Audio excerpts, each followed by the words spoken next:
Assalamualaikum warahmatullahi wabarakatuh. Ketemu lagi bersama saya di channel Biang Wali. Pada kesempatan kali ini saya akan memberikan materi tentang jaringan komputer dasar di mana jaringan komputer dasar ini meliputi IP address kemudian juga topologi jaringan, kemudian subnetting. Tapi pada pertemuan ini saya akan membagi dua pertemuan.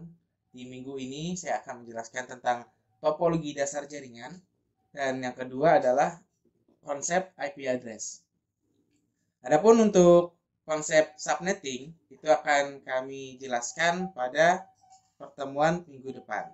Tapi sebelum kita lanjut dan masuk ke dalam pembahasan materi, boleh dong channel ini di subscribe dulu, kemudian di like, kemudian di share materi-materi yang ada di dalam channel ini, agar saya ini terus semangat dalam memberikan pembelajaran jaringan komputer.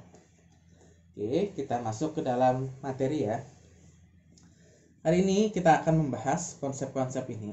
Yang pertama adalah kalau kita baru belajar jaringan komputer, apa sih yang harus kita siapkan untuk membangun jaringan komputer gitu ya. Kemudian bagaimana nanti kalau kita kerja, kita bisa menangani hal-hal yang sifatnya troubleshooting atau kerusakan jaringan. Minimal itu aja kita bisa memperbaiki jaringan yang ada di kantor kita atau di kampus atau di rumah kita sendiri.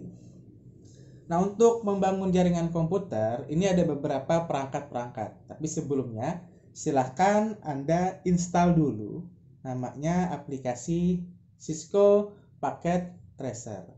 Nah, Cisco Packet Tracer ini fungsinya adalah untuk merancang jaringan yang mau kita buat. Kalau kita mau buat jaringan kan tentu kita harus punya perangkat-perangkatnya. Nah, perangkat-perangkat itu kan membutuhkan cost atau harga yang harus kita keluarkan. Nah, gimana caranya kita mau bangun jaringan tapi kita minim cost? Ya, kita gunakan namanya software Cisco Packet Tracer, di mana software ini bertindak sebagai software untuk mendesain jaringan dan juga melakukan simulasi jaringan. Atau ada lagi nggak Pak? Misalnya kita ingin merancang jaringan, softwarenya selain Cisco apa aja? Bisa menggunakan GNS3, bisa, atau bisa menggunakan Microsoft Visio, boleh. Kenapa jaringan yang mau kita buat itu harus dirancang dulu gitu? Sama halnya kita ingin membangun sebuah rumah.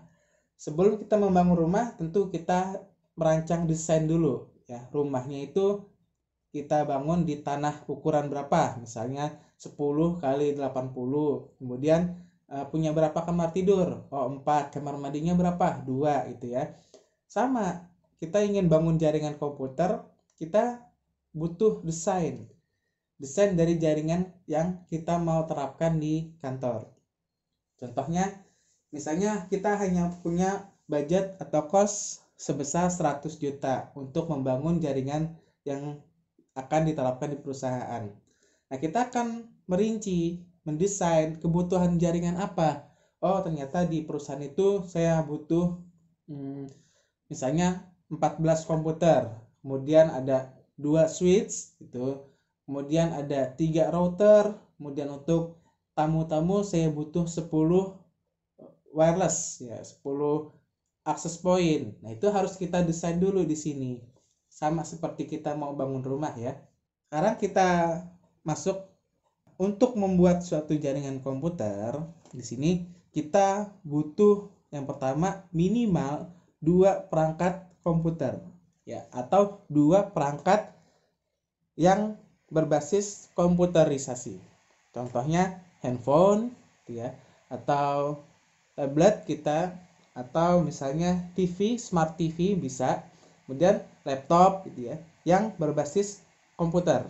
Nah, ini contohnya di sini kita bangun ada minimal ada sebuah komputer yang terhubung ke komputer lainnya dengan dihubungkan dengan sebuah kabel di sini. Kita hubungkan. Tentu di laptop kita atau di komputer kita ada yang namanya fast Ethernet, atau nama lainnya itu adalah Ethernet card. Ya, lubangnya disebut dengan port RJ45. Nanti dia akan terhubung seperti ini. Nah, ini sudah disebut dengan jaringan komputer. Nah, bagaimana jaringan komputer yang mau kita bangun ini memiliki beberapa komputer, sedangkan di komputer itu biasanya satu komputer memiliki satu Ethernet card atau LAN card. Jadi di sini satu, di sini juga satu, makanya terhubung dua dengan menggunakan suatu kabel. Bagaimana kalau misalnya kita mau membangun 10 komputer? Nah, ini kita membutuhkan perangkat lagi namanya. Nah, yang kedua ini kita masuk media transmisi, yaitu ada kabel jaringan atau wireless. Nah, ini adalah media transmisi, artinya media yang menghantarkan jaringan dari satu titik ke titik yang lain. Itu namanya media transmisi. Bisa berupa kabel. Kabel itu banyak. Ada misalnya kabel UTP atau kabel STP atau kabel koaksial atau kabel fiber optik dan lain sebagainya.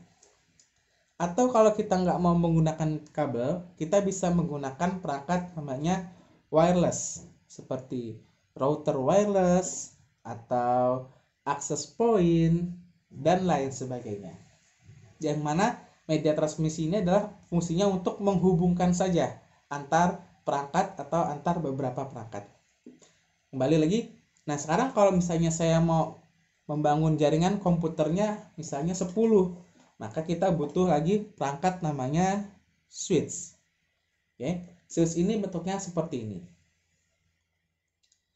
Nah, kalau di simulasi, switch ini ada di bagian paling bawah ya.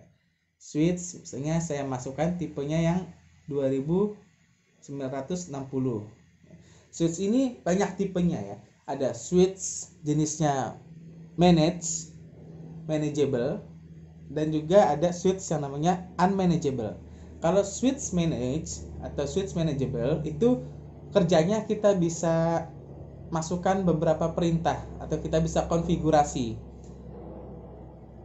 Misalnya konfigurasinya untuk apa? Untuk pembatasan akses gitu ya. Misalnya komputer mana saja yang boleh mengakses ke server atau memblokir paket yang lewat ke jaringan. Misalnya komputer A dan komputer B mau berkomunikasi mengirim file berekstensi MP4 ya, video. Nah, nanti di switch itu bisa kita filter video-video apa aja yang bisa dikirim. Itu namanya fungsi dari switch manageable. Nah, kalau switch unmanageable itu adalah switch yang penggunaannya tinggal pakai aja, nggak bisa dikonfigurasi apa-apa. Jadi begitu switchnya kita colokkan ke komputer, nah udah, nanti komputer sudah bisa saling konfigurasi.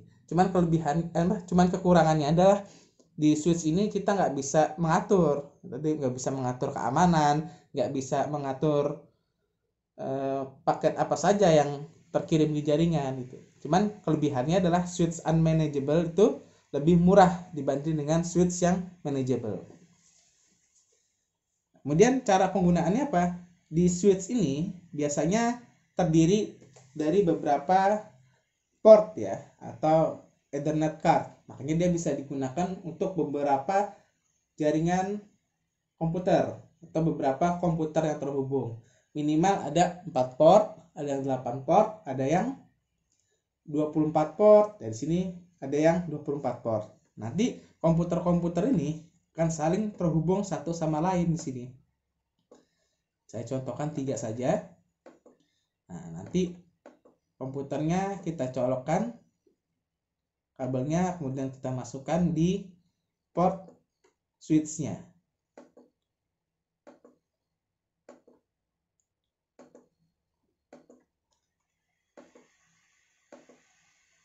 Seperti ini ya. Nah, sebanyak apa? Ya sebanyak lubang atau port yang disediakan oleh switch. Kalau misalnya switch-nya 24, berarti banyak komputer yang bisa terhubung ya sebanyak 24. Seperti itu. Kemudian ada apa lagi? di sini ada yang namanya perangkat router ya. Router ini bentuknya seperti ini.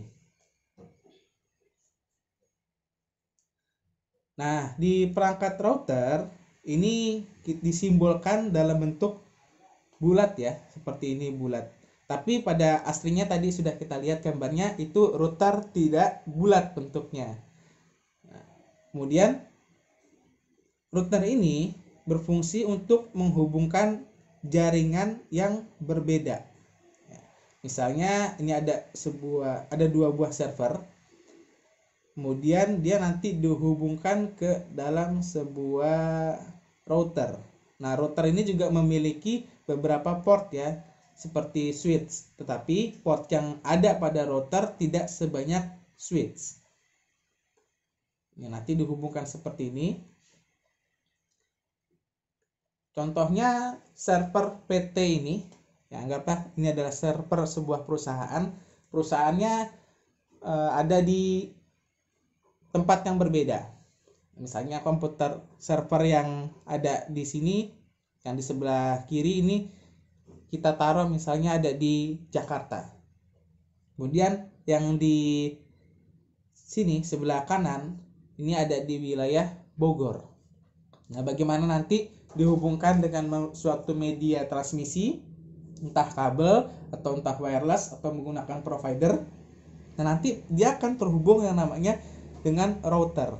Kenapa dihubungkan? Karena antara alamat IP yang ada di Jakarta dengan alamat IP yang ada di Bogor terkadang itu berbeda.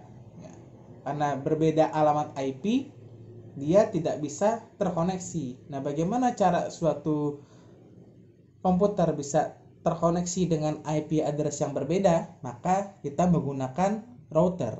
Nah, proses menghubungkan IP address yang berbeda disebut dengan routing. Seperti itu. Oke, bisa dipahami ya. Kemudian ada lagi hub. Hub itu fungsinya sama, gambarnya seperti ini. Cuman hub itu sudah jarang sekali digunakan ya. Karena dia tidak fleksibilitas ya. Sekarang sudah digantikan fungsinya dengan switch. Nah, hub fungsinya sama seperti switch, dia menghubungkan beberapa komputer ya untuk saling terkoneksi. Tetapi perbedaan antara hub, switch dan router, ini kalau hub dan switch ini digunakan untuk jaringan yang sama atau IP address yang sama atau segmen jaringan yang sama. Jadi satu segmen jaringan dia memiliki IP address yang kelasnya sama. Nanti saya akan jelaskan di pertemuan IP address. Nah, sedangkan router tadi saya buat, dia menghubungkan segmen jaringan yang berbeda atau alamat IP address yang berbeda. Seperti ini. Kemudian yang terakhir ada namanya IP address. Komputer sudah ada, kemudian media transmisinya sudah ada, kemudian fasilitasnya untuk menghubungkan beberapa komputer sudah ada. Tapi bagaimana komputer itu bisa saling terhubung atau saling kenal mengenal jika sudah kita terapkan komputernya dan perangkat-perangkatnya. Nah, untuk dapat berkomunikasi, komputer itu memiliki nama. Sama seperti kita memiliki nama. Misalnya si Budi gitu ya, si Andra gitu kan, si Santi dan lain sebagainya. Nah, di komputer dia juga memiliki nama. Nah, nama yang digunakan di dalam komputer itu berupa bilangan angka yang disebut dengan IP address. Format penulisannya seperti ini. Misalnya IP address-nya 192.168.10.1. Maka di sini kita harus tuliskan IP address 192.168.10, belakangnya harus beda. Berarti bisanya di sini .2. Oke. Oke, kita contohkan lagi. Untuk jaringan yang single seperti ini, yang dua, kemudian menggunakan switch dan hub, ini IP address-nya dia harus memiliki sama ya depannya. Misalnya 10.10.10.1.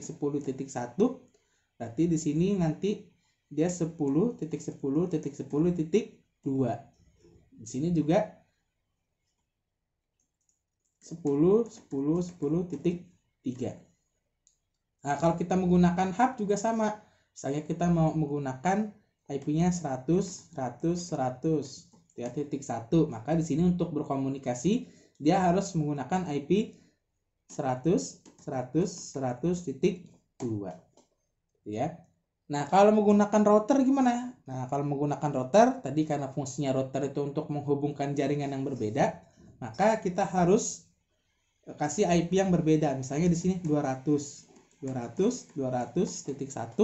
Nah, nanti dia menghubungkan jaringan yang ada di sini, misalnya IP-nya 150, 150.1 seperti ini. Belakangnya bebas, mau 2, mau 3, mau 100 boleh. Yang penting depannya ini berbeda ya. Nah, untuk melakukan perhitungan IP address, bagaimana menerapkannya, bagaimana kita memakainya, apa kita harus memakai 192, apa kita memakai 10 atau memakai 100, 200, itu nanti ada aturan mainnya. Ini nanti akan saya jelaskan di pembahasan berikutnya. Oke, ini adalah bagaimana cara kita membangun suatu jaringan komputer. Nah, setelah kita mengetahui untuk membangun jaringan komputer kan butuh beberapa komputer, perangkat lain-lainnya, perangkat pendukung, media transmisi. Nah, sebenarnya perangkat-perangkat ini yang umum aja ya, standar untuk membangun jaringan. Adapun nanti ketika Anda kerja, ya perangkat-perangkat itu lebih banyak. Seperti misalnya ada perangkat firewall, ada perangkat load balancing, itu ya, ada server yang besar, gitu kan. Nah, itu aja, yang penting dasarnya Anda tahu perangkat-perangkat untuk membangun jaringan komputer. Kemudian kita lanjut, yang berikutnya adalah bentuk jaringan yang mau kita buat ya. Nah, jenisnya itu ada dua, ada peer to peer, ada client server. Nah, kalau peer to peer ini bentuknya seperti ini. Nah, peer to peer ini adalah jaringan yang kita kelola sendiri, artinya tidak ada yang memiliki akses tertentu, masing-masing sama ya. Ada komputer dengan komputer, kemudian dihubungkan, jadilah jaringan itu disebut dengan peer to peer. Mau jaringan itu terdiri dari 10 komputer atau 20 komputer yang dihubungkan dalam satu segmen IP, itu masih disebut dengan peer to peer. Nah, yang kedua ada yang namanya client server. Nah, kalau client server gambarnya seperti ini. Nah, di client server ini ada sebuah komputer yang bertindak sebagai pengatur, disebutnya server. Dengan adanya server, klien dapat bekerja. Seperti contohnya misalnya kita mengakses sebuah situs atau mengakses sebuah aplikasi yang ditaruh di server. Jadi klien-klien ini tidak bisa bekerja tanpa adanya server. Jadi disebutnya dengan client server. Kemudian sudah kita tahu jenisnya, ada client dan ada client server, ada yang peer to peer. Terserah, Anda bebas dah. Kalau biasanya kalau di perusahaan pasti pakainya itu adalah client server. Tapi kalau Anda mau menggunakan jaringan peer to peer pribadi ya, tethering contohnya dari handphone ke handphone, atau menyalakan Bluetooth menggunakan handphone ya, itu, atau menggunakan PC terhubung ke router wireless atau access point, bisa berkomunikasi, bisa kasih file, bisa sharing folder gitu ya, itu namanya peer to peer. Kemudian dilihat dari jangkauan wilayahnya, ini ada disebut dengan topologi jaringan. Nah, topologi jaringan ini terdiri dari 4 ya. Sebenarnya ada beberapa, tapi yang umum aja. Yang pertama itu ada LAN, gambarnya seperti ini. Nah, LAN ini adalah jaringan yang mencakup satu area saja. Sebagai contoh, misalnya Anda menghubungkan jaringan bersama teman Anda dalam satu ruangan gitu ya. Atau lebih besar lagi, misalnya antar ruangan. ya. Misalnya ruangan, kalau di kantor itu ruangan direktur dengan ruang manajer itu bisa saling terhubung. Nah, itu masih dalam cakup wilayah disebutnya lokal, jaringan lokal area network.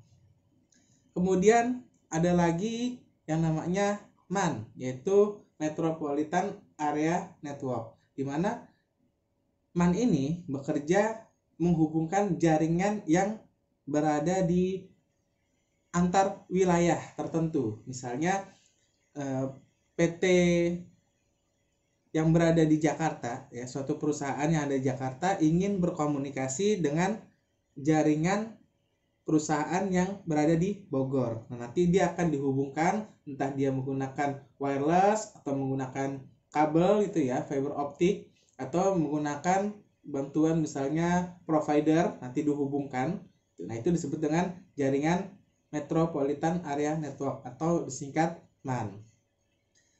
Nah, ada juga yang ketiga namanya WAN. WAN itu adalah Wide Area Network. Nah, ini sudah mencakup wilayah antar negara, antar benua gitu. Seperti kita mau mengakses, misalnya dari rumah kita punya internet, mau mengakses Facebook gitu, atau mau mengakses suatu sosial media, misalnya YouTube. Nah, YouTube atau Facebook itu ada servernya sendiri ya, misalnya ada di Amerika gitu kan, atau di Australia. Nanti dari Indonesia kita terhubung ke Australia, ke Amerika untuk mengakses Facebook atau juga YouTube. Nah, yang terakhir ini adalah namanya PAN, ini Personal Area Network. Sebenarnya PAN ini nggak jauh beda dengan LAN ya. Nah, PAN ini seperti contoh kalau kita mau menghubungkan perangkat kita yang jaraknya tidak jauh ya, dalam satu ruangan lah gitu. Bagaimana kita menyalakan handphone gitu ya, tethering dari handphone satu ke handphone yang lain bisa connect. Atau kalau pakai laptop kita kenal namanya metodenya ad hoc ya, membuat jaringan wireless ya, agar jaringan ini nanti bisa koneksi. Cuman jaraknya nggak jauh, hanya dalam satu ruang lingkup ruangan saja. Atau misalnya kita menggunakan kabel ya, seperti contohnya peer to peer, itu dalam dua komputer saja, itu disebutnya juga personal. Nah, itulah bentuk-bentuk jaringan yang nanti akan kita buat. Jadi Anda harus tahu jaringan yang mau dibuat itu perangkatnya apa saja, media transmisinya apa saja, tuh. Kemudian jenisnya mau buat peer to peer atau client server ya. Kalau misalnya lebih besar butuh penanganan khusus ya, kita butuh server, maka kita bangun jaringan client server. Kemudian kita tentukan juga cakupan wilayahnya mau sampai mana, mau dalam ruangan aja gitu kan, atau satu instansi saja kita gunakan LAN, atau antar wilayah. Misalnya kita dari Jakarta, Bogor, Bandung, Tasik gitu ya, itu kita gunakan jaringan metropolitan atau MAN. Atau antar benua, perusahaannya sudah besar itu, Indonesia, Singapura, Malaysia, itu gunakan jaringan Wide Area Network seperti itu.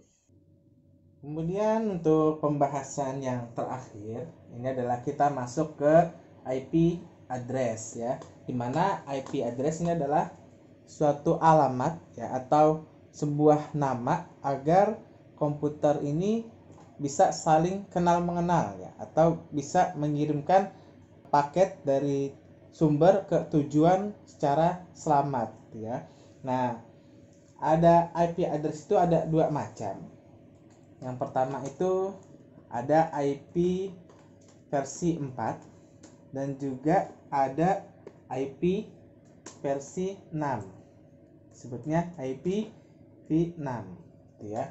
Yang umumnya kita pakai ini adalah IP versi 4. Untuk membuat IP address ini ada aturannya, ada penulisannya. Sebagai contoh yang tadi sudah saya buat itu, kalau untuk IP address versi 4 ya, saya tulis ini IP versi 4, dia memiliki 4 oktet ya. Nah, di mana masing-masing oktet itu terdiri dari 8 bit. Oke, saya contohkan misalnya IP-nya adalah 192.168.10.1. Nah, ini terdiri dari 4 oktet nih di sini. Ini 1 oktet, 2 oktet, 3 oktet, dan ini 4 oktet. Di mana masing-masing oktet ini bernilai 8 bit. Nah, kita dapat dari 8 bit itu dari mana? Kita mengubah alamat IP bentuknya desimal ini ke bilangan biner. Nah, sekarang kita buat. Nah, kalau kita masukkan di sini 192, maka nanti binernya adalah 11000000. 11000000 seperti itu. Begitu juga 168, berapa binernya? Misalnya kita tulis 168, berarti binernya adalah 168 ya. Nah, ini binernya adalah 10.10.1000 ya. Nah, ini nanti juga untuk 10 berapa binernya gitu kan ya. 10 binernya berapa? Misalnya 10. Nah, 10 adalah binernya adalah 0000 gitu ya. Nah, kalau misalnya 1 berarti binernya berapa? 00000001 misalnya gitu ya. Nah, 1 oktet ini bernilai 8 bit. Ya, jadi kalau kita terjemahkan dari bilangan desimal, ini ada 8 bit, 8 bit, 8 bit, 8 bit. Maka di total kalau untuk IP address itu ada sebanyak 32 bit ya, didapat dari masing-masing oktet. Maka disebutnya dengan IP address itu adalah IP yang bilangannya 8 bit. Beda kalau misalnya IP versi 6. IP versi 6 itu adalah jumlahnya 128 bit ya. Nah, nanti masing-masing itu ada perhitungannya sendiri. Nanti kita akan bahas lebih lanjut di IP versi 6. Karena kita bahas di IP versi 4 dulu. Nah, IP address ini memiliki syarat-syarat tersendiri ya untuk membuatnya. Jadi kita nggak bisa sembarangan. Nah, oke, sebelum lanjut kita juga ada tambahan di sini IP private dan juga ada namanya IP public. Nah, kalau IP private dan IP public ini perbedaannya adalah ini alamat IP yang digunakan untuk jaringan lokal. Nah, dia boleh sama nanti kalau misalnya di perusahaan A punya IP 192.168.10.1. Nah, nanti di perusahaan B ada juga sama 192.168.10.1. Tapi selama jaringan itu berada di lokal itu tidak masalah ya, disebut dengan IP private. Yang kedua namanya IP public. Nah, ini adalah IP untuk jaringan internet. Nah, masing-masing perusahaan biasanya memiliki satu IP public yang berbeda. Dia nggak boleh sama nih, IP public yang ada di dunia ini nggak boleh sama. Wajib satu, sama seperti nomor telepon. Nomor telepon itu kan nggak ada yang sama. Maka dia harus berbeda-beda. Nah, untuk mendapatkan IP public ini nggak sembarangan. Kita harus misalnya nyewa dulu ke provider itu kan dengan pastinya budget yang mahal. Jadi untuk jaringan di suatu perusahaan, jaringan lokalnya itu menggunakan IP private. Nah, untuk berkomunikasi ke internet, dia menggunakan jaringan IP public. Seperti itu. Kemudian ada juga syarat-syarat membuat IP address. Ini yang pertama itu adalah IP address. Terus ini IP address tidak boleh ditulis 0 semua di belakang atau di oktet terakhir. Nah, contohnya seperti apa? IP tidak boleh ditulis 0 semua. Sebagai contoh 192, 168, 110 ya. 0 seperti ini. Ini kalau kita translatekan atau kita ubah bilangan terakhir 0, maka di biner adalah 0 semua. Nah, ini nggak boleh nih. Ya. Nah, kalau 0 semua ya IP-nya nggak bisa digunakan itu. Kemudian yang kedua, IP-nya tidak boleh ditulis 1 semua. Saya copy saja di sini, tidak boleh ditulis 1 semua di oktet terakhir. Sebagaimana contoh adalah 255. Maka kalau 255 ini diterjemahkan ke dalam biner, ini adalah 1 semua. Seperti itu. Maka kesimpulannya adalah IP address itu hanya bisa ditulis sebanyak dari 1 sampai dengan 254. 0 tidak bisa, IP belakangnya 255 tidak bisa. Nah, kalau 0 ini nanti digunakan sebagai alamat network.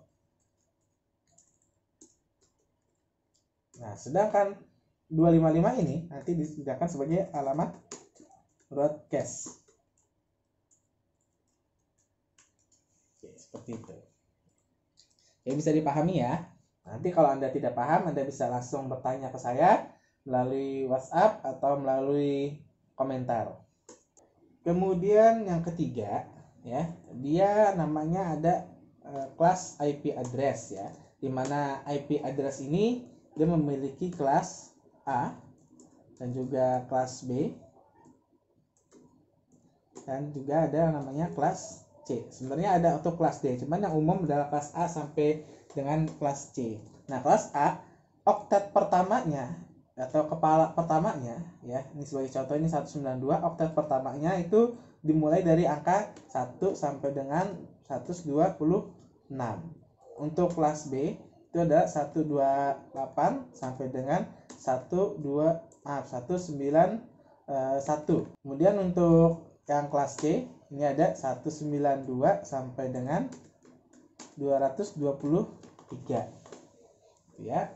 Nah, jadi kalau kita menggunakan IP nanti dilihat dulu kebutuhannya gimana, apakah kita butuhnya kepala 10, misalnya 10, maka dia masuknya ke dalam kelas A, atau ini saya kasih ya kelas A.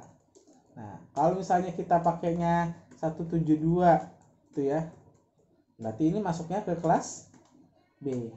Anda lihat kepala depannya aja atau oktet depannya ya, 172 ini masuk di antara 128 sampai dengan 191. Kemudian juga ada misalnya 200 ya, misalnya ya, ini masuknya dia masuk ke kelas C seperti itu. Nah, ini ada kelas-kelasnya. Kemudian pembahasan yang keempat dari IP address ini adalah ada yang namanya network ID dan host ID, di mana network ID ini adalah menjadi identitas dari sebuah alamat jaringan. Kemudian kalau host ID ini adalah menjadi identitas dari komputer yang terhubung di dalam jaringan tersebut. Sebagai contoh, misalnya kalau kita tinggal di suatu lingkungan, pasti ada namanya RT RW itu kan. Nah, RT RW-nya itu harus sama. Ya, misalnya si Budi tinggal di RT 3 RW 4. Nah, kemudian host ID itu adalah nomor rumahnya. Maka nomor rumahnya adalah nomor 30. Nanti si Ani karena lingkungannya sama ya, berarti RT-nya tetap sama, RT 3 RW 4, hanya yang berbeda adalah nomor rumahnya. Misalnya nomor rumahnya 35 itu.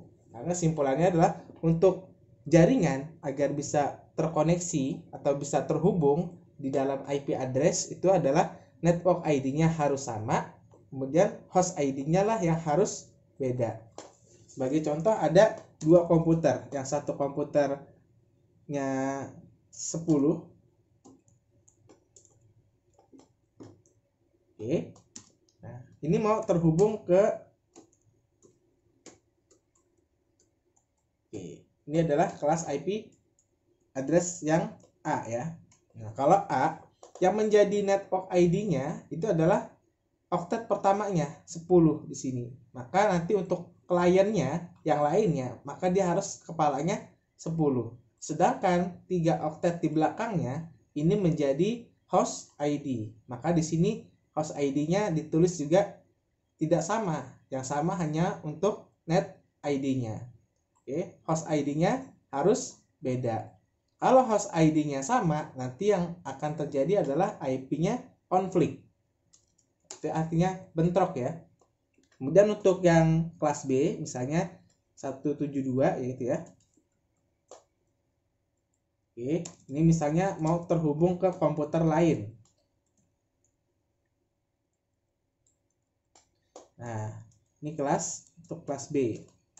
Nah, kalau untuk kelas B yang namanya net ID itu adalah 2 oktet pertamanya ya. 172 dan 56. Sedangkan untuk 2 oktet berikutnya ini disebut dengan host ID. Maka kalau dia mau terhubung ke kliennya, di klien yang satu dia harus tertulis 17256 sama dengan klien yang lainnya. Nah, yang belakangnya memang harus berbeda. Seperti itu. Atau untuk kelas C 192.168.10.1 maka nanti kliennya yang akan terhubung atau dapat bisa berkomunikasi, maka dia harus disamakan juga 192.168.10.2 seperti itu. Jadi kalau untuk kelas C adalah 3 oktet pertama ya 192.168.10. Nah, ini adalah alamat dari alamat dari net ID.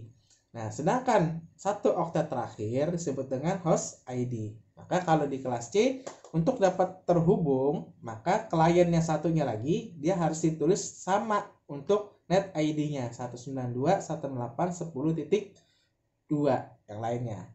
Gitu ya. Inilah untuk pembahasan masalah IP address. Nah, sekarang untuk memasukkan IP address itu ada 2 cara. Yang pertama, kalau kita menggunakan paket tracer, di sini kita double klik aja. Kita masuk ke bagian desktop, di sini ada IP konfigurasi. Nah, kita tinggal masukkan, misalnya kita mau masukin IP kelas C 192.168.10.1 tadi. Nah, kalau sudah kita close. Nah, di sini untuk kliennya ya, ini harus ditulis juga 192.168.10.2. Seperti itu. Nah, nanti dia akan bisa terkoneksi. Nah, cara untuk tes koneksinya, ini kita ganti dulu kabelnya. Nah, kita ganti dengan yang strip ya, putus-putus kabelnya, disebut dengan kabel cross. Nanti kita akan pelajari. Nah, sekarang cara tes koneksinya gimana? Setelah kita berikan IP address, kita masuk ke bagian command prompt di sini. Kita coba tes aja. Ping 192, tujuannya adalah 168.10.2. Pastikan dia ada balasan replay. Tidak boleh status disconnect ya, atau RTO request timeout misalnya seperti ini. Misalnya di 6. Nah, ini nggak ada nih. 6 tuh nggak ada, nggak terdaftar. Maka dia bingung nanti. Nah, statusnya adalah request timeout. Atau kalau kita menggunakan jaringan yang real pada komputer, ini Anda bisa masuk ke dalam control panel. Ya, Anda bisa masuk ke dalam control panel. Kemudian Anda bisa masuk ke bagian network and sharing center. Kemudian Anda masuk ke change adapter setting. Kemudian Anda pilih adapternya. Sebagai contoh misalnya ini adalah Ethernet. Klik kanan properti. Kemudian pilih yang IP versi 4. Double klik saja. Nanti Anda masukkan di sini IP-nya 192.168.10.1. Oke. Nah, nanti tinggal di OK saja. Oke. Seperti itu ya. Nah, inilah pembahasan tentang IP address ya, tentang jaringan dasar. Nah, nanti silakan Anda coba-coba di rumah. Nah, apa yang sudah saya jelaskan, tolong dibuat secara tugas mandiri. Silakan Anda kerjakan, ini ada tugasnya. Yang pertama, Anda tolong install paket tracernya. Kemudian di paket tracer, tolong desain sebuah jaringan dengan ketentuan sebagai berikut. Ini ada 10 PC, ada 2 server, ada 3 switch, ada access point. Silakan Anda buat desainnya yang menurut Anda gampang ya. Entah satu switch ini ada 5 PC gitu kan, atau ada misalnya ada 10, nanti switch yang satunya dimasukin ke server, kemudian access point yang mau ditaruh di mana, ini silakan Anda berkreasi sendiri. Nanti kalau sudah didesain, tolong masukkan IP address-nya ya. Anda boleh pakai kelas A, kelas B, atau kelas C. Nanti Anda save gitu kan. Nah, nanti file save-nya itu Anda upload ke Google Drive Anda, kemudian Anda share linknya ke saya. Nanti masukin linknya, nanti ada di fasilitas di deskripsi video, nanti saya tulis bagaimana caranya untuk ngirim tugasnya. Nanti batas pengumpulan tugasnya ini dengan tanggal 19 September ya 2020 pukul 22 waktu Indonesia Barat. Oke, itu saja penjelasan dari saya. Terima kasih telah menonton video di channel Biang Wali. Semoga apa yang saya sampaikan pada hari ini bisa bermanfaat untuk Anda semua. Kita ketemu lagi di lain kesempatan. Saya tutup. Assalamualaikum warahmatullahi wabarakatuh.